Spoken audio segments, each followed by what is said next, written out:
But let's go back to what is going on in the Middle East, and let's return to Michael, who is sitting here next to me in these moving images that we can see of Doha. If you're just joining us, there have been a number of explosions in the Qatari capital, Doha. Israel says it has targeted Hamas delegation, a Hamas negotiation delegation that were in Doha, and they've carried out airstrikes. Whether or not these airstrikes have been successful, we do not know yet. The IDF has not confirmed, but it certainly it has changed the situation in the Middle East in terms of relations between all of the countries there.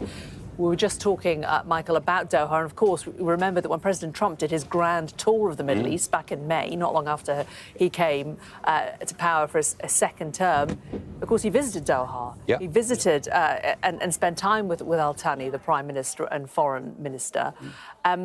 How do you square that with him apparently giving the green light to Netanyahu today to bomb the capital? Well, if that's true, it shows that the United States is very manipulable. I mean, it can be manipulated by Putin, it can be manipulated by Netanyahu. And that Trump seems to have approved, if he has, I'm still a bit sceptical about that until we get confirmation, but if he has approved it, he's approved something which is against his own interests in trying to generate a meaningful peace process. And I'll be interested to hear, when we get more details of this bombing, how extensive it was. We assume that nobody else was hurt, that no Qataris were hurt in this.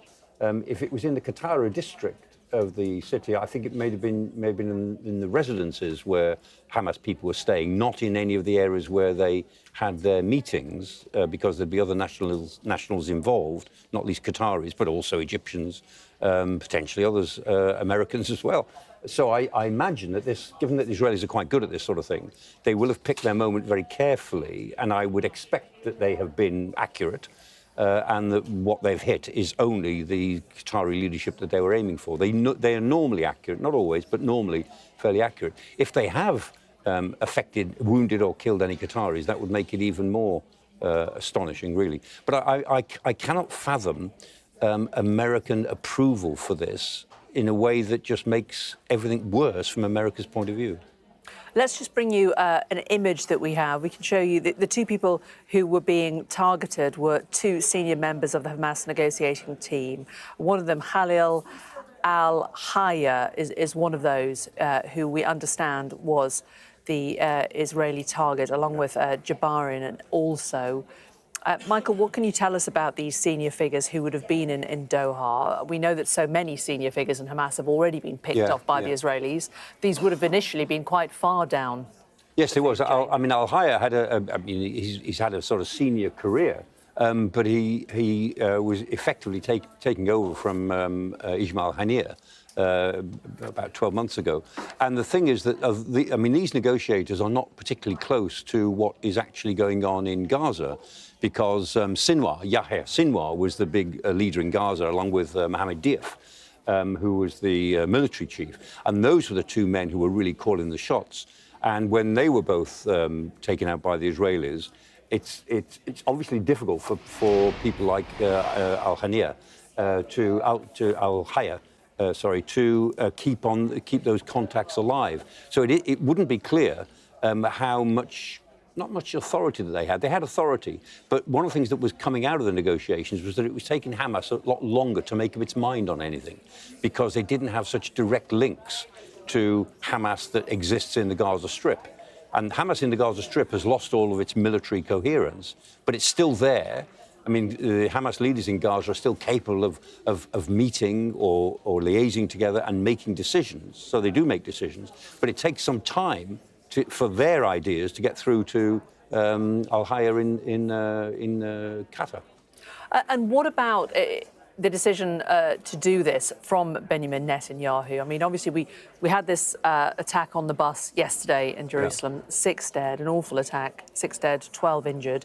Benjamin Netanyahu down there on the scene very, very quickly. He was meant to be in court yesterday, of course. He's still facing corruption charges.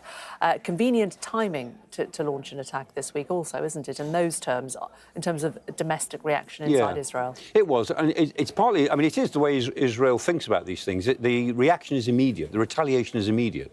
And so he said at the time, you know, the Palestinians have done this and we'll surround the villages where we know they come from. He said, before he could possibly have known the identity of these people. We only got confirmation about an hour ago that Hamas's military wing said that they were responsible for that yesterday. Exactly. Yeah. Which is interesting because, I mean, Hamas, you could say, were very foolish in claiming responsibility, but they did claim responsibility. This operation, I'm sure, would have been in the works. I mean, the Israelis probably had an operation that could have gone at any time.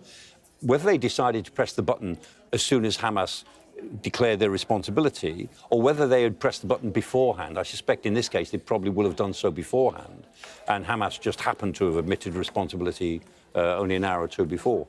The timing will need to unravel that a little bit. I suspect the Israelis probably were thinking in these terms that after the bus incident, it was only, remember the bus incident yesterday was only the third incident in 2 years inside Israeli-occupied territories. I mean, there have been, 850 Palestinians have been killed in the West Bank since the 7th of October.